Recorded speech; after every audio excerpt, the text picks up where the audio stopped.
everyone, today in this video I'm excited to be checking out the Pokemon. This is their Trick or Trade Booster Bundle for 2024.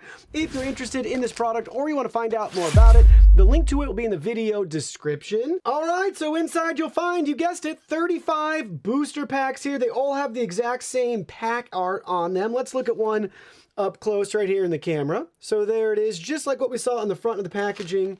That's going to be the same pack art that is pictured on the booster packs. Pokemon Trick or Trade, 3 additional game cards.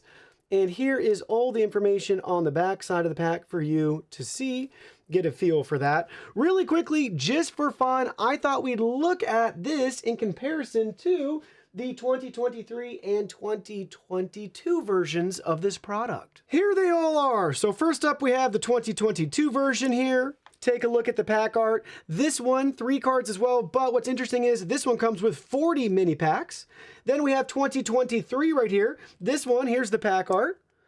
And we have 3 additional cards as well, but this one comes with 50 mini packs. So 40 packs, 50 packs, and we're down to 35 packs now in 2024. So I just want to point out, if you're looking at buying these to pass out on Halloween, then go ahead, pick up last year's version. The value is there. You get way more packs, 15 more packs than the current version. If for some reason you can't find that one or you see a similar price across all 3, obviously pick and choose whatever one has the most packs if you're just going to pass out the cards. But anyways, that's just a cool little side thing that you can see across the different versions of this product throughout the last few years.